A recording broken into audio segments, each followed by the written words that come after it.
요한계시록 1장 1절 말씀, 요한계시록 1장 1절. 예수 그리스도의 계시라. 이는 하나님이 그에게 주사 반드시 속히 일어날 일들을 그 종들에게 보이시려고 그의 천사를 그 종 요한에게 보내어 알게 하신 것이라. 거기에 요한계시록이니까 아무래도 뭐가 가장 중요한 단어겠어요? 계시라는 말이 가장 중요한 단어겠죠. 그래서 이 계시라는 말이 어떤 의미를 갖고 있냐면요, 아포칼립시스라는 단어입니다. 아포칼립시스라는 단어를 먼저 알고 있어야 계시가 무엇인지를 알게 돼요. 아포칼립시스라는 이 단어는 어떤 뜻이냐면 드러냄이라는 단어예요. 드러냈다, 나타났다, 이제 빛으로 이렇게 명시돼서 나타났다.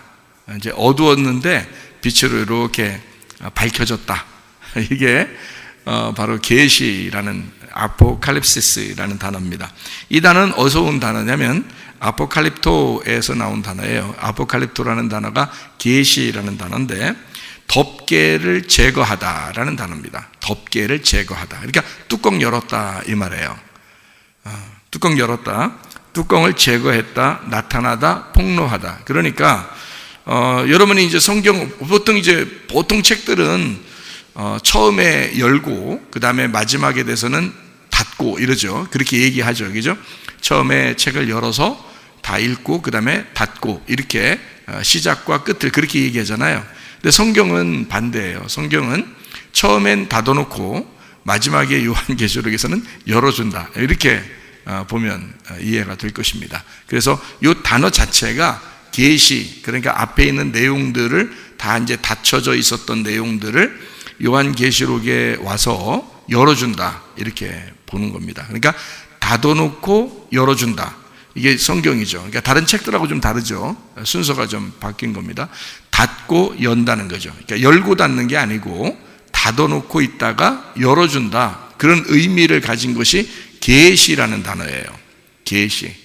무슨 말인지 아시겠죠? 그러니까 요한계시록을 잘 알게 되면 성경이 많이 이렇게 풀려나가겠죠. 왜냐하면 이렇게 묶어놨던 것이 풀어진다, 또는 닫아놨던 것이 열어진다 하기 때문에 열리고 풀어지고 하는 그런 내용들을 알게 됩니다. 이 요한계시록을 보면.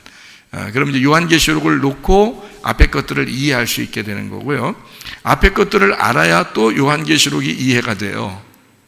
그러니까 양쪽 다 알아야 되겠죠. 성경을 구약을 통해서는 신약을 알게 되고 신약을 통해서는 구약을 알게 된다, 이제 이런 얘기가 되겠습니다. 그러니까 구약과 신약이 함께 어우러져서 이해할 수 있도록 성경을 봐야 된다, 그런 얘기입니다. 그래서 이 계시라고 하는 것은 의미가 뭐라고요? 덮개를 벗겨내었다. 덮개를 벗겨냈다는 말은 그 덮개가 있을 거 아닙니까? 그죠? 그러면 덮개를 뭐라고 여기서는 생각하고 덮개라고 했을까요?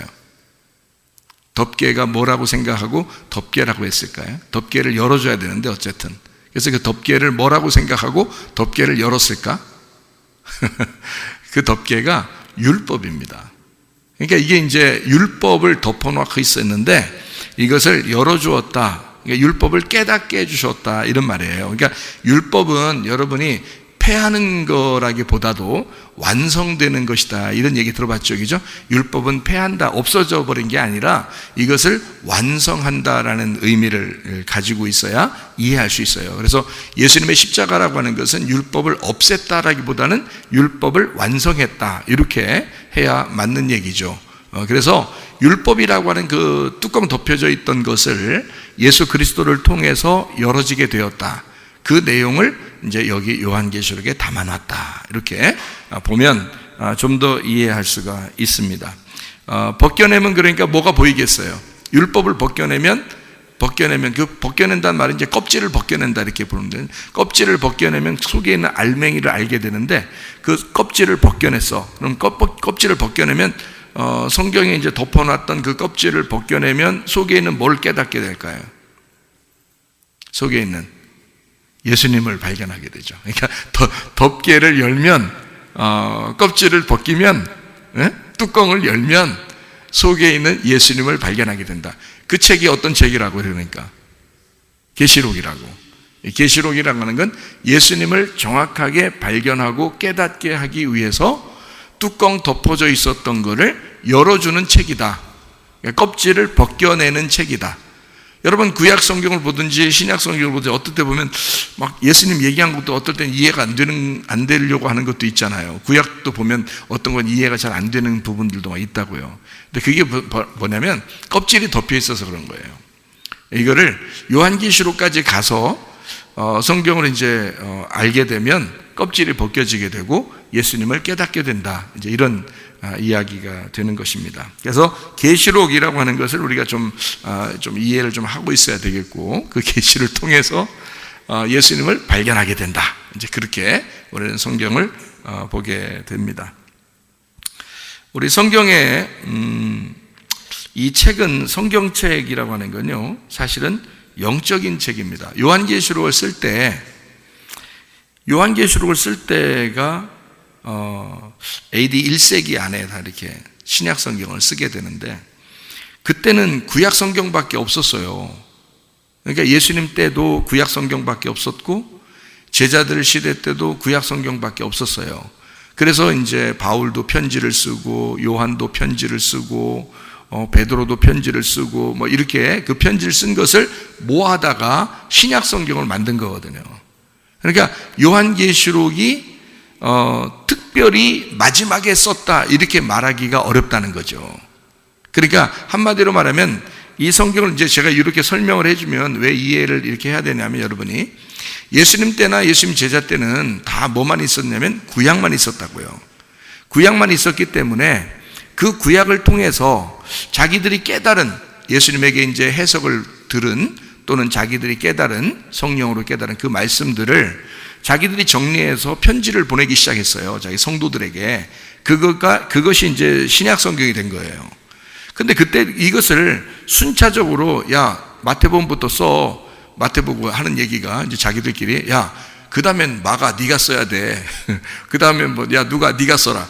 그 다음엔 요한 네가 써. 이렇게 하면서 순서를 가르쳐 주면서 쓰라고 한 게 아니고, 성경 마태, 마가, 누가, 요한에서도 마가복음이 최고 먼저 쓰여졌어요. 그리고 다른 이제 성경 여기 뒤에 있는 쭉 얘기 중에서 어떤 것이 더 먼저 쓰여졌다 이렇게 막 이제 누구는 뭐 이게 먼저 쓰였다, 누구는 이게 먼저 썼다 막 이러는데, 사실은 그들이 죽기 전까지가 딱 100년 안쪽이거든요. 그러니까 예수님의 십자가 못 박혀 돌아가시고 한 뭐 7, 80년 안쪽, 100년 안쪽에 모든 것이 이제 신약 성경이 쓰여졌어요. 편지 같은 것들이 다 이제 전달됐고 교회들마다 이것이 다 쓰여졌다. 그 전까지는 이 사람들이 모집해서 보고 있었던 성경은 다 율법서예요. 그러니까 구약에는 율법서들만 보고 있었던 거죠. 그들이 그걸 통해서 신약을 이제 자기들이 깨닫고 예수님에게 듣고 이제 했던 것이거든요. 그래서 이것은 동시에 거의 동시다발적으로 쓰여졌다, 신약이. 그러니까 여러분이 생각할 때는 성경을 쓸 때 요한계시록은 아마 최고 마지막에 미래를 위하여 썼을 거다라고 생각을 한단 말이에요, 사람들이. 그러니까 요한계시록은 신약 성경 중에서도 최고 마지막에 썼을 거야. 그러니까 최고 마지막 날, 이루어지는 날을 위해서 썼을 거야 라고만 생각한다고요. 근데 그게 아니고 신약 성경은 동시다발적으로 100년도 안 되는 시간에 제자들이 막 써낸 거란 말이에요. 그러니까 거의 비슷한 시기에 다 쓴 거예요. 마태복음도 요한복음도 요한계시록도 베드로서도 뭐 다 이게 동시다발적으로 썼기 때문에, 구약은 안 그렇죠. 구약은 뭐 한 엄청난 기간이 소요됐고 그 선지자들도 쭉 소요된 그런 상태에서 쓴 거고, 신약은 거의 같은 시기에 동시에 쓴 것입니다. 그렇기 때문에 요한계시록이라고 해서 마지막에 놓고 그 마지막에 놓은 이 요한계시록은 마지막 날 이루어져야 돼 라고 꼭 정해질 수는 없다는 얘기예요. 제가 얘기하는 거는, 그러니까 이걸 잘 듣고서 성경을 보게 되면 성경 이 계시가 뚜껑을 덮었던 뚜껑을 열어놓는다라는 계시라는 단어인데, 그게 어떤 뚜껑이냐, 어떻게 뭘 덮어놓은 거였냐. 구약 성경을 다시 말하면 율법이 닫혀져서 아직 깨닫지 못한, 이게 무슨 뜻이야 라고 모르던 것들을 요한계시록을 통해서 열게 되고 알려지게 되었다. 이렇게 보면 성경이 이제 요한계시록이 오히려 좀 이해가 된다는 얘기죠. 오히려. 왜냐하면 우리는 먼 미래에 일어나지도 않았던 일을 일어날 거 언젠가 일어나겠지 하고만 생각하던 그 말씀이 바로 지금 이 시간에도 우리에게 이루어지고 지금 2000년 우리의 역사 가운데서도 지금 현대 사회의 역사 가운데서도 일어나고 있는 일들이고 또 물론 앞으로도 일어날 일들이다. 이렇게 할 수 있는 거죠. 그러니까 요한계시록 그런 차원에서 좀 보는 게 오히려 좀 좋다. 사람은 영과 혼과 몸으로 되어 있습니다. 영은 하나님을 담는 그릇이에요. 혼이라고 하는 것은 영을 담는 그릇이고요. 무슨 말인지 알겠죠? 영, 혼, 몸이 있을 때 영은 하나님을 담는 그릇이고 혼은 영을 담는 그릇이고요. 몸은요 이제 영혼을 담는 그릇이겠죠. 우리 영혼을 담는 그릇이 되는 거죠. 그러니까 이게 다 중요한 거죠. 여러분 예수님 십자가에 돌아가실 때 뭐가 구원받았다고 그래요? 여러분 몸이 구원받았다고 그래요? 아니죠. 몸이 구원받았다고 그러지 않고 우리 영이 구원받았다 그렇게 말하죠. 우리 영이 새로워졌다 이렇게 말하죠. 성경적으로 말하면 우리 영이 새로워집니다. 그러면 영이 새로워졌지만 겉으로 모습에는 모르죠. 잘. 그래서 우리가 살아가는 동안에 우리의 혼이, 우리의 마음이, 우리의 그 생활이 그리스도를 닮아, 그러니까 그리스도가 우리의 감독 되셔서 그리스도를 따라가는 삶을 살아가는 것이 우리의 지금 교회 생활이에요.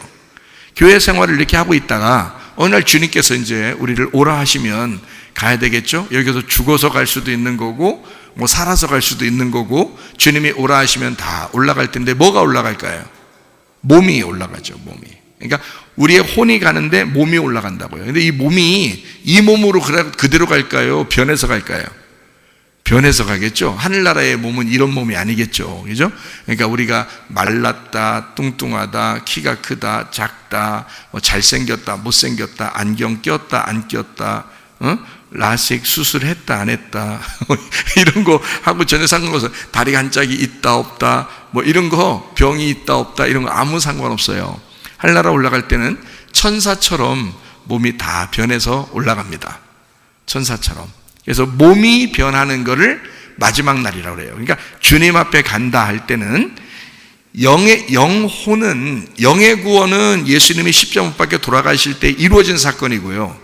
우리의 혼이 지금 살아가는 동안에는 이 영을 닮아서 영을 내 혼이 담고 하나님의 영을 담아가지고 내가 이 그릇으로 살아가는 것을 뭐라고 하냐면 혼의 삶이라고 그렇게 말하는 거예요. 이 혼의 삶이 하늘나라에 올라갈 때는 몸이 바뀌어서 올라가는데 이런 몸으로 갈 수는 없다는 거죠. 그래서 주님 이제 만날 때는 여러분이 이제 천사처럼 변해서 몸이 다 변해서 남자도 아니고 여자도 아닌 결혼도 안 하고 이렇게 간다는 거죠. 그러니까 그런 모습으로 가는 것을 영원한 구원이라 그래요. 그러니까 처음에 예수님이 십자가 못 박혀 돌아가실 때의 구원은 영의 구원이고 지금 우리의 삶에서는 혼의 구원이라고 말하고요. 영혼의 구원이라 그렇게 말하죠. 그리고 주님 나라 갈 때는 몸의 구원이라 그렇게 말하는 거예요. 그래서 그리스도의 몸으로 변화하여 올라간다 할 때 그걸 영원한 구원이다 이렇게 말하죠. 그러니까 영과 혼이 온전하게 그리스도 닮은 사람이 그리스도의 몸을 입고 가는 거예요. 그게 이제 완전한 거죠. 완전한 구원이다. 자, 무슨 말인지 이해가 되시겠죠? 무슨 말인가? 예, 이게 사람들이 얼렁뚱땅 그냥 우리 예수님 십자가 밖에 들어가시니까 우리 다 구원받았어. 뭐 너 구원받았네, 나 구원받았네, 다 우리 구원받았네 이렇게 그냥 얼렁뚱땅 얘기하면 안 된다는 거죠. 그러면 생활을 아무렇게나 한다는 거예요. 예수님 돌아가셨는데 뭐 나 예수님 믿어. 그러니까 난 아무렇게나 살아도 난 천국 갈 수 있겠어. 예수님 나 믿으니까 이렇게만 얘기하니까 아무렇게나 생활한다는 거지. 아니에요. 영혼의 구원이라는 것은 영혼의 삶, 다시 말하면 영혼이 나의 생활 가운데 구원을 받아야 된다는 거예요. 영혼이. 그러니까 영혼은 나 자신이잖아요. 우리 자신의 생활을 말한다고요. 이 땅에 태어났지만 하늘나라의 생명으로 다시 바뀌는 삶이죠. 그러니까 땅의 삶에서 하늘의 삶으로 바뀌고 아래에 있는 자가 위의 소망을 보고 바라보고 살아가는 사람. 그러니까 땅에 속한 자가 하늘에 속한 사람으로 바뀌어 생활하는 교회 생활들, 이런 것들을 영혼의 생활이라고 그렇게 말하죠. 구원받은 영혼은 그리스도를 감독 삼아서 우리의 목자를 감독 삼아서 살아가는 것을 우리의 혼의 감독자라 이렇게 얘기하는 거죠. 혼의 감독자 대신 예수님을 따라간다 이렇게 얘기하는 것입니다. 그게 성경에 나와 있죠. 베드로 전서 2장 25절에 보면 이렇게 나와 있습니다. 너희가 전에는 양과 같이 길을 잃었더니 이제는 너희 영혼의, 이 영혼이란 말은 이게 소울입니다. 이 소울이요. 이게 영혼인데요. 소울인데, 영어로는 소울인데 헬라어로는 푸시케예요. 푸시케의 목자와 감독 되신 이에게 돌아왔느니라. 그 말은 너 구원받았지 않냐? 너 영이 푸니우마가 구원받았지 않냐? 그러면 푸시케가 목자인 감독자 예수님을 따라가야 된다 이 말이에요. 그것이 지금 여기 베드로전서 2장 25절에 우리가 아무렇게나 너 사는 것이 아니다. 그리스도가 너를 위해 죽었지 않냐? 네가 진짜 예수 믿었다면 너희의 영혼은 그 감독자가 있다. 그 목자가 있다. 그 목자가 너를 인도할 것이다. 그래서 영혼의 목자인 예수님에게 우리가 이끌려 가야 된다. 이런 삶을 얘기하는 거란 말이에요. 그게 영혼이란 말입니다. 그래서 우리의 영혼은 지금 우리의 삶에서 아무렇게나 그냥 살으라고 우리에게 구원받게 한 것은 아닙니다. 우리의 생활은 교회 안에서 정상적으로 하나님이 원하는 하나님의 사람의 모습으로 살아가다가 주님 만나야 된다 그 말입니다. 이해가 되시겠죠? 무슨 말인가? 성경은 모든 모세나 선지자나 시편에서도 예수님에 대한 이야기를 다 해주고 있습니다. 그런데 예수님에 대한 이야기를 해주니까 구약을 통해서 예수님을 알아야 되겠죠. 근데 이게 구약은 예수님을 알자고 얘기하는 단도직입적인 얘기가 없단 말이에요. 그러니까 어디를 통해서 우리는 예수님에 대해서 알 수 있냐면 신약을 통해서 알 수 있거든요. 그래서 신약을 통해서 구약이라는 율법에 예수님을 발견해내는 겁니다. 그것이 이제 껍질이 벗겨진다는 얘기죠. 그 중에 핵심이 어디냐면 요한계시록이라는 거죠. 왜냐하면 요한계시록은 그것을 아예 열어주려고 닫혀 있었던 그 문을 열어주려고 준비하고 쓴 책이 요한계시록이니까. 그래서 요한계시록을 우리가 알게 되면 예수를 잘 알게 되고, 그리고 하나님을 믿게 돼서, 다시 말하면 아들을 잘 알게 되면 하나님 아버지를 믿게 된다는 얘기죠. 우리가 누구를 믿어서 총가요? 하나님 아버지를 믿어 총가죠. 근데 그 누구를 알아야 하나님 아버지를 알 수 있겠어요? 아들을 보면 아버지를 아는 거예요. 여러분 이런 말 있죠. 윗물이 맑아야 아랫물이 맑다, 이런 얘기가 있는데, 자 다시 얘기할게요. 아랫물이 맑아야 윗물이 맑았다는 사실이 증명된다는 얘기입니다. 자, 제가 다시 얘기하니까 어때요? 자, 윗물이 맑아야 아랫물이 맑다, 이런 얘기가 있죠. 그거는 아버지 입장에서 얘기하는 거죠. 그 위의 입장에서 얘기하는 거죠. 그죠? 근데 아래로 내려가서 보게 되면 아랫물이 맑으면 위의 물이 맑았었구나라는 것을 깨닫게 된다는 것입니다. 자, 무슨 말인지 아시겠어요? 그러면 우리가 누구를 통해서 누구를 발견하게 되는 거예요? 예수를 알게 되면 그 아버지를 깨닫게 된다는 얘기예요. 아버지 보여요, 안 보여요? 안 보여요. 하나님이 보였으면 우리가 어쨌든 붙들고서라도 알았겠죠. 붙들고서라도 믿었겠죠. 근데 보이지도 않는데 어떻게 믿어요? 어떻게 믿고 어떻게 알겠냐고요. 모르는데. 그래서 예수님이라는 분이 내려올 수밖에 없는 거야. 그러니까 예수님 내려오니까 예수님을 자꾸 알려고 하는 거예요. 예수님을 알려고 하니까 보이지 않는 누구를 알게 된다? 아버지를, 하나님을 알게 된다 그 말이지. 무슨 말인지 알겠죠? 그러니까 예수님을 알면 알수록 우리는 누구를 깨닫게 되는 거다? 하나님 아버지를 깨닫게 되는 거다. 그러니까 여러분이 부지런히 누구를 아셔야 돼? 예수님을 아셔야 돼. 그러니까 어쨌든 성경을 통해서 뭘 깨달으려고 해야 된다? 예수님을 깨달으려고 해야 된다. 예수님을 알면 알수록 하나님을 믿게 된다는 거죠. 이게 성경이라는 게. 그래서 요한계시록은 뭐라고요? 이걸 뚜껑을 열어주니까 예수님을 발견하게 되고, 예수님을 알면 알수록 누구를 더 잘 믿게 된다? 하나님을 더 잘 믿게 된다. 이것을 알려주는 책이 요한계시록이다. 지금 요한계시록을 지금 자꾸 소개해 주는 겁니다, 여러분에게.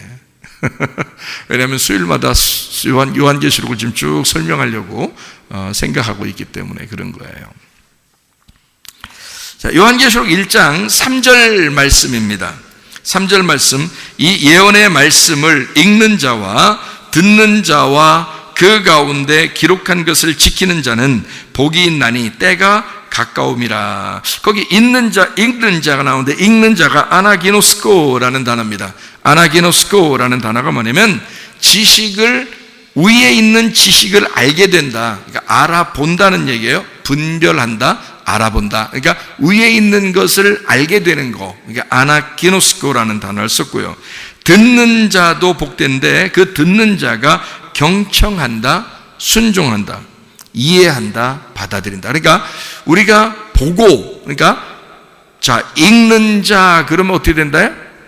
본다는 것에 좀 가깝다는 거죠. 본다. 그리고 듣는다, 그 말은 이해한다는 쪽으로 가깝죠. 그러니까 보고 이해하는, 그러니까 읽는 자와 듣는 자, 그러니까 경청해서 이해하게 되는, 깨닫는 의미를 얘기할 때 듣는 자라고 그러고요. 읽는 자라고 하는 것은 위에 있는 그 지식을, 위의 것을 보게 된다는 것을, 위의 것을 알게 된다는 것이 좀 가깝고요, 그 말이. 그리고 듣는다는 말은 그것을 보았을 때, 그걸 알게 됐을 때 깨달아 이해가 된다는 말이 듣는다. 그 다음에 지키는 자가 또 복이 있다는데, 지키는 자 테레오입니다. 이 테레오라는 이 지키는 자가 복이 있다는 말이 엄격하게 지킨다, 주의 깊게 관찰하고 보존한다, 유지한다라는 말입니다. 그러니까 이 하나님의 말씀을 우리가 보고 예수를 발견하게 되고 깨닫고 이해했으면 그것을 그대로 유지시켜야 된다. 그냥 까먹어버리고 막 잊어버리고 막 이러는 게 아니라, 그 말씀, 깨닫는 이 말씀을 계속 되새겨서 이것을 잊어버리지 않도록, 없애지 않도록, 이걸 잘 깨닫고 이해할 수 있도록 만들어주는 것이 지키는 거라는 거죠. 그러니까 지킨다 그러면 우리는 이제 생각할 때, 성경 읽고, 야, 성경 들었으면 너 지켜. 그러면 이제 나가서 뭘 좀 지키려고 한단 말이에요. 나가서 뭐 좀 지키려고 한다고. 근데 그런 지키는 게 아니라고, 여기서 말하는 지킨다는 것은. 그렇게 지킨다는, 행한다, 지킨다 이런 의미가 아니라고요. 여기 말하는 지킨다는 말은 테레오인데요, 이게 주의 깊게 관찰하고 그리고 유지시키고 보존한다는 의미예요. 그러니까 여러분이 알게 된 것을 예수님을 깊이 생각한다, 이게 지키는 거예요. 그러니까 우리가 이제 좀 쉽겠죠. 뭘 하라는 얘기가 아니니까 우리 보고 뭘 하라고 그러겠어요. 이때 당시에는요, 요한계시록을 쓸 때 이때 당시는 다 죽는 시간들이에요. 그러니까 순교하는 그런 때예요. 행하는 게 어디 있겠어요, 행하는 게. 그냥 무조건 잡히면 죽는 건데, 그 당시에는. 근데 무슨 뭘 얼마나 우리 보고 행하라고 그러겠어요. 여러분, 우리도 마지막 때가 되면 환난과 핍박이 우리에게 오게 될 것입니다. 이럴 때 여러분과 제가 이런 때가 가까운 이때에 우리가 그냥 어영부영 이렇게 살 수 없잖아요. 뭔가 이해하고 깨닫고 살아가야 된다. 대신에 이걸 마음속에 잘 간직하고 깨닫고 살아가야지, 뭘 어떻게 우리가 몸으로 뭘 어떻게 해야 되는 거를 얘기하는 게 아니라고요. 어떻게 하라는 게 아니라고, 이 말은.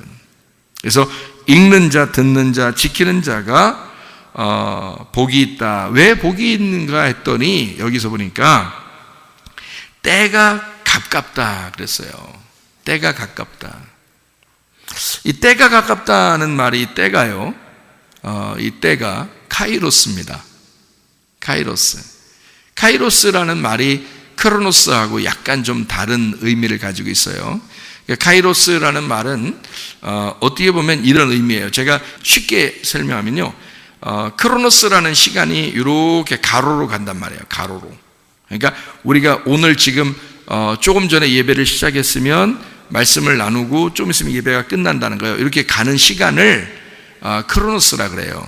근데 여기서 때는 카이로스란 말이에요. 이런 시간을 얘기하는 게 아니라고요. 지금 우리가 지금 살아가는 이런 시간을 얘기하는 게 아니라 수직으로 오는 시간을 얘기하는 거예요. 그러니까 수평으로 가는 시간을 크로노스라고 한다면, 카이로스는 수직으로 오는 시간을 얘기하는데 수직으로 자기한테 임하는 시간이에요. 그게 때라고 하는 거예요. 그러니까 때가 가까워. 그래서 어떤 사람이 복을 받는 거냐면 읽는 사람, 그리고 듣는 사람, 지키는 사람이 복을 받을 거야 라는 말이에요. 그러면 무조건 야 한번 읽어봐, 야 무조건 읽으면 그냥 복 받는데 야 무조건 읽어봐, 그런다고 복이 아니고, 이게요, 잘 때가 가까우니까, 주님의 때가 가까우니까 한번 잘 너희가 이해하려고 해봐. 하나님 말씀을 잘 경청해서 주의 깊게 말씀을 듣고 예수 그리스도가 어떠한 분이신지를 네가 좀 이해했으면 좋겠어, 그 말이에요.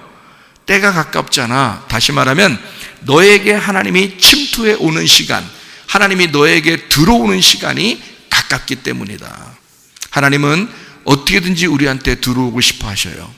하나님이 사랑이 많으신 하나님이시잖아요. 그러니까 하나님은 그냥 우리를 막 지나쳐서 이렇게 가버리시고 그런 분이 아니에요. 항상 우리 곁에서 언제쯤 너에게 들어갈까? 나는 언제쯤 너에게 계속 역사할까? 그래서 계속 수직으로 우리에게 위에서 아래로 계속 우리에게 오시는 하나님이거든요. 그런데 우리는 그냥 그걸 감각을 못 느끼니까 그냥 수평적으로 시간이 지나는 것으로 그냥 쭉 가버린다고요. 그냥 그게 우리의 삶이라고 생각한다고. 근데 우리는 사실 예민하게 뭘 생각해야 되냐면 하나님이 내게 오는 시간을 기다려야 된다는 거죠. 하나님이 내게 오는 시간, 그 시간을 그리워하고 그 시간을 위하여 준비하고, 하나님, 나는 주님이 정말 필요합니다. 나는 주님 없이는 살아갈 수가 없습니다. 주님, 내게는 꼭 필요한 분입니다. 나는 당신 없이는 아무것도 아닙니다. 나는 모든 것을 잃어버려도 내가 잃어버리지 말아야 될 딱 한 가지가 있다면 당신입니다.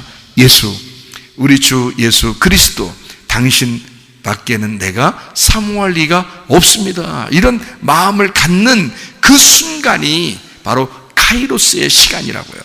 그 카이로스의 시간을 하나님께서는 가깝다, 그러니까 너희들하고 같이 있으니까 이건 운명의 시간이야. 하나님의 하늘의 운명의 시간, 하나님이 정한 그 시간의 그 한 경점, 너랑 만나는 그 시간, 그 하나님의 적당한 그때, 하나님이 원하는, 하나님이 정한 그 시간, 하나님의 그 조화, 그때 그것이 가까우니까 하나님 언제나 그것이 네 옆에서 영이신 하나님이니까 너한테 그렇게 하고 싶어하는 그 주님을 네가 그리워하고 준비하고 기다려라. 그게 이제 이 말씀이에요. 그러므로 너희가 읽고 이 말씀을 듣고 그리고 이 말씀을 잘 간직해라. 이제 이걸 지켜라라는 말이라고 이렇게 해서 여러분이 혹시 막 지켜나가야 된다라고 이렇게 생각하면 그것도 율법이 되는 거죠. 그런 게 아니고 여기는 잘 보존하고 네가 이것을 유지시키고 잘 살펴서 이걸 그대로 주의 깊게 엄격하게 지켜내야 된다. 이제 이런 의미예요. 이걸 보존시켜야 된다. 보호하고 있어야 된다, 이 말씀을. 왜냐하면 이 예수라는 그 분을 네가 깨달았으면 그걸 조금이라도 깨닫게 되고 알게 되면 그걸 끝까지 보존을 시키고 붙들고 있어야 된다. 왜냐하면 그분이 구원자니까, 그 예수가 너의 구원이니까. 무슨 말인지 아시겠죠? 네, 그런 말씀을 여기서 1장 3절에 해주고 있습니다.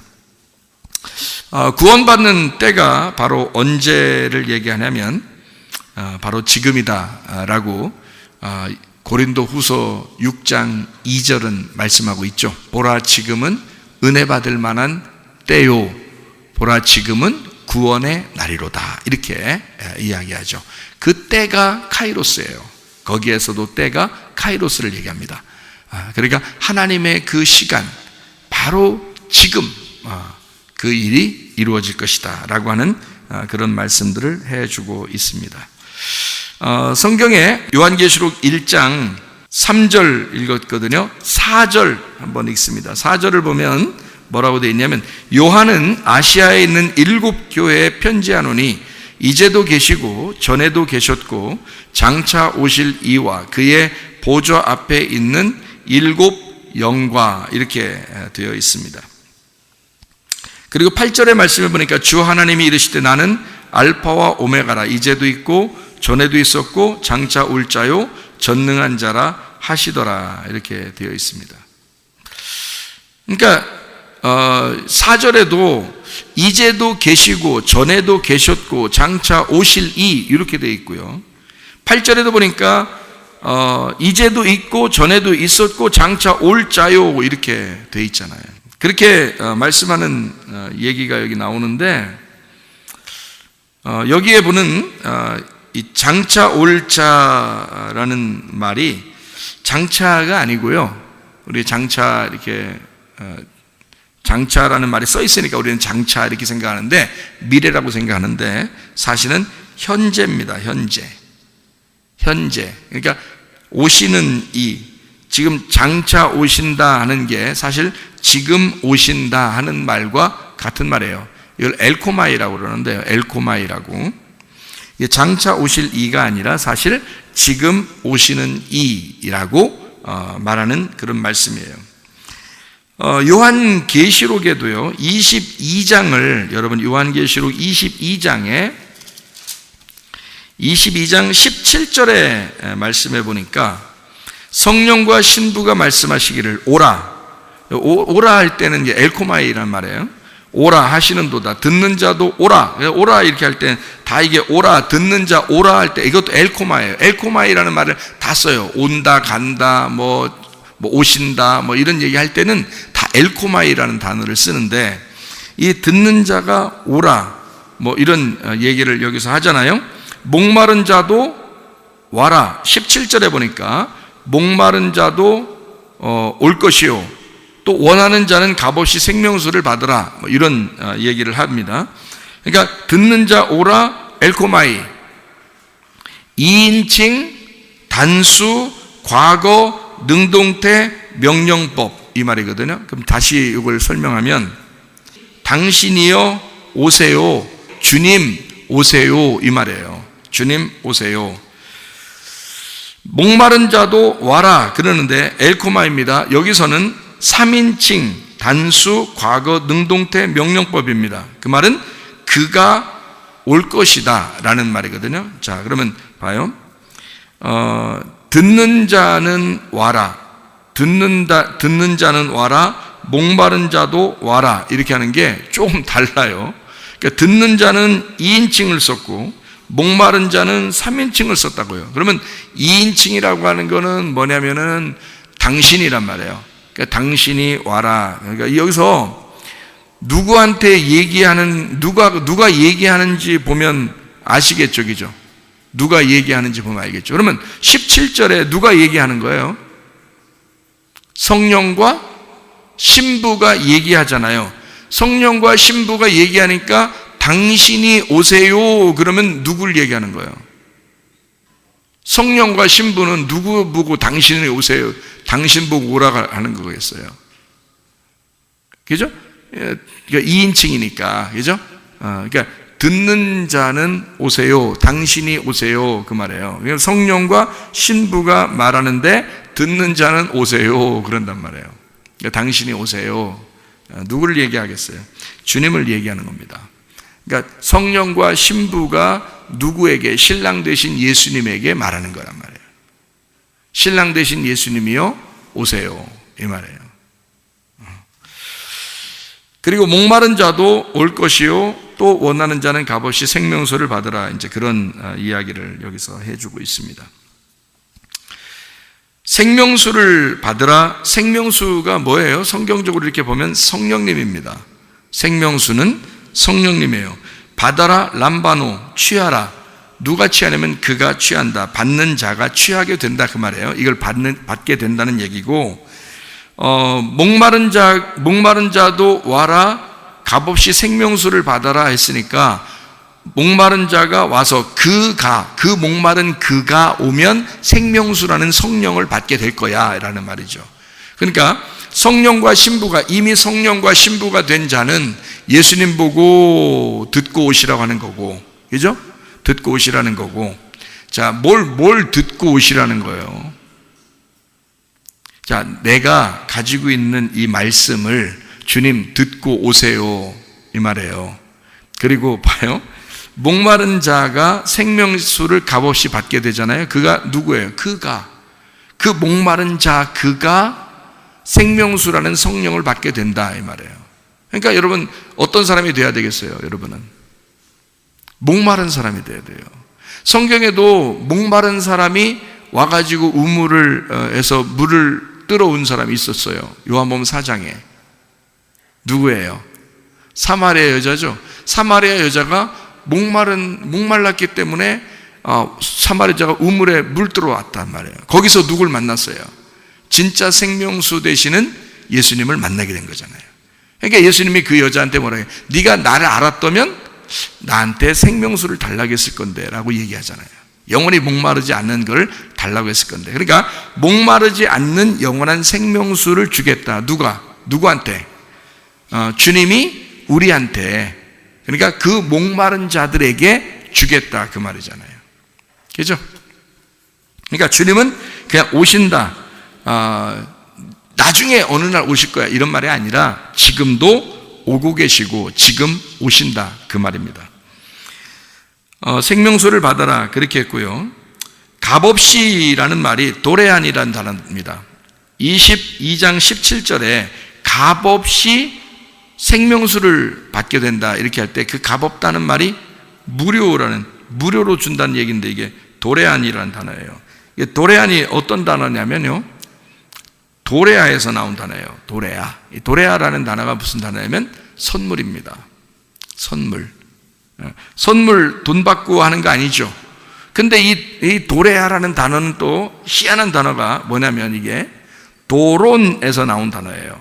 그러니까 여기 말하는 도레안, 값없이 준다는 이 말은 도레아, 선물인데 도론에서 왔다는 얘기예요. 그 도론이라는 단어가 무슨 단어냐면 희생제물입니다. 희생제물. 그러면 우리를 위해서 희생제물이 되신 분이 누구예요? 예수님이죠. 그러니까 값없이 선물을 주는 그 선물이 뭐라고요? 그러니까 주님이 우리에게 야 목말라, 네가 목말르다고 해서 네가 목말라서 물 좀 달라고 생명수 달라고 하면 내가 생명수를 줄 거야. 근데 값없이 줄 거야. 어떻게? 네가 값을 치르는 게 아니라 내가 희생 제물을 통해서 내가 죽음으로 너에게 주고 싶어 이 말이에요. 그러니까 우리가 달라고 해서 주는 게 아니라 자기가 선물로 주고 싶어. 원래 막 주고 싶었는데 네가 목말라. 그래서 나는 너 목마른 자에게 줄 거야. 그러니까 목마르다고만 하면 줄 거야 무조건. 그 말이에요. 그러니까 목마른 자에게 선물로 값없이 희생제물 되시는 예수님을 줄 거야. 그러니까 예수님은 자기가 주고 싶어서 아주 안달나신 분이에요. 자기를. 그러니까 사마리아 여자하고 예수님하고 둘이 요한복음 4장에 만났는데 둘 중에 누가 더 안달난 거예요? 예수님이 더 안달난 거예요. 왜 예수님이 더 안달나셨어요? 그 사마리아 여자는 자기 그냥 속 얘기 있잖아요. 아무렇게나 얘기했어요. 솔직히 말하면 예수님은 의도를 가지고 순서대로 탁탁탁 얘기했거든요. 내가 첫 번째 요 얘기해야지. 저쪽에서 나한테 이런 식으로 얘기할 거야. 그러면 내가 두 번째 이런 얘기를 해야지. 세 번째 이런 얘기 해야지. 네 번째 이런 얘기가, 여자가 아무 말도 안 하고 가만히 있을 때도 내가 누군지 알으면 생명수 달라고 했을 건데 이런 얘기 해주고요. 너 여기 다시는 물 들어 안 와도 될 텐데. 괜히 그런 얘기를 혼자 막 하시는 걸 보니까 사마리아 여자가 안달난 게 아니라 사실은 예수님 쪽에서 안달나신 거예요. 예수님 쪽에서 자꾸 뭘 주고 싶은 거예요. 사마리아 여자가 처음부터 달라고 한 게 아니에요. 왜 당신이 나한테 와서 물 달라고 해요? 이러면서. 근데 의도를 가지고 예수님은 한 거거든요. 접근한 거잖아요. 내가 물 달라고 했다가 저 여자가 왜 물 달라고 하세요? 이러면 야, 네가 날 먼저 알았다면 네가 나보고 물 달라고 했을 건데 하면서 그런 얘기 내가 해줘야지 하면서 계획을 다 예수님이 다 계획을 하시고 가신 거예요. 사마리아 여자가 언제 예수님 만나자고 했었어요? 거기서 몇 시에 우리 만납시다 이런 거 했어요? 그런 거 아니에요. 예수님이 혼자 가가지고 기다리면 만난 거예요. 여자를 만나는 거예요. 그러니까 예수님이 의도적으로 만나시는 거예요. 자, 그러면 이걸 우리가 목마른 자에게는, 사마리아 여자같이 이렇게 목마른 자에게는 예수님이 막 찾아오셔서 주고 싶어 하시는구나.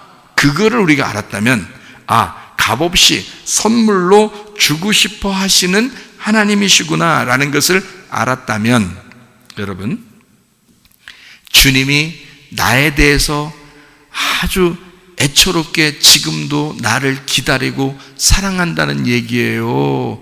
그냥 무덤덤하시겠다는 그런 얘기예요. 사랑하시고 애처로워하시고, 사실은 우리 쪽에서 무덤덤하죠. 우리 쪽에서 별로 감각이 없어서 그런 거지, 예수님은 우리한테 어떻게든지 뭘 주고 싶어서 그렇게 안달안달 하시는 분이고, 실제로 우리보다 더 사랑하시는 분이 예수님이라는 거죠. 선물 받는 사람 쪽에서 받을 때는 흥분하지만 받기 전까지는 모르는 게 선물이에요. 받기 전까지는. 근데 그 받기 전까지 누가 더 안달난 거예요? 선물 준비하는 사람이 안달나는 거예요. 그래서 사랑하는 사람을 위해서 사랑하는 만큼 선물을 준비하는데, 선물 준비하는 사람이 선물 준비하면서 너무 행복하다는 거죠. 그 행복을 누가 가지고 계실까? 그 선물 준비하는 행복을 누가 가지고 있을까? 예수님이십니다. 그 말은 예수님이 여러분을 그만큼 사랑하신다는 말이에요. 목마른 자들아 다 내게로 와라. 내가 너희를 쉬게 하겠다. 그리고 너희를 마시게 하겠다. 값없이 다 줄 거야. 값없이 너에게 생명수를 줄 거야. 너희들이 나를 기다리는 것보다 내가 너를 더 많이 기다려. 내가 너를 더 사랑해. 그러므로 주님 언제 오실 거예요? 이런 거 걱정할 필요가 없어요. 사실은 우리를 만나시고 싶어 하시는 분이, 더 만나시고 싶어 하는 분이 예수님이시라는 겁니다.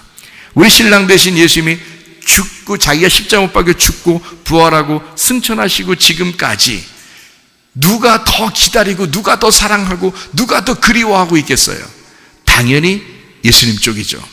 예수님이 우리를 그렇게 그리워하신다고요. 문제는 우리가 목마른가, 그만큼 목마른가 하는 것입니다. 주님에게 대한 목마름이 내게 있는가? 값없이 주님이 생명수를 주시겠다고 하는 그 생명수를, 그 성령을 여러분은 정말 간절하게 기다리는가? 하나님이 우리에게 가장 주시고 싶어하는 그 좋은 것은, 하나님이 주시고 싶어하는 것은 성령이라고 그랬죠. 누가복음 11장 13절에 아비가 생선 달라고 하는 아들에게 뱀 주겠냐 뭐 이러잖아요. 그런데 하물며 아버지 하나님이 우리에게 성령을 주시지 않겠냐 이렇게 말하잖아요. 그게 여기 값없이 주시는 생명수라고요. 그 값없이 주시는 그 생명수 대신 예수님을 우리에게 끊임없이 베풀고 공급하시기를 원하시는 분이 주님이시라. 그러므로 여러분과 저는 목말라, 주님 내가 목마릅니다. 주님 오늘도 목마릅니다. 주님 나에게 날마다 목마릅니다. 주님 이 계시의 말씀을 통해서 내게 열어주시고, 하늘의 보화를 열어주셔서, 하늘의 문을 열어주셔서 내게 하늘의 생명수를 허락해 주시옵소서. 우리 가정에 하늘의 생명수가 떨어지기를 원합니다. 내 마음속에 하늘의 생명수가 떨어지기를 원합니다. 우리 한 목소리로 한번 기도하겠습니다. 한 목소리로 기도할 때 우리 하나님, 내게 생명수가 흘러넘치게 도와 주시옵소서. 내 배에서 생수의 강이 흘러넘치게 도와 주시옵소서. 주의 뜻대로 살다가 주님 만나게 하옵소서. 기도합니다.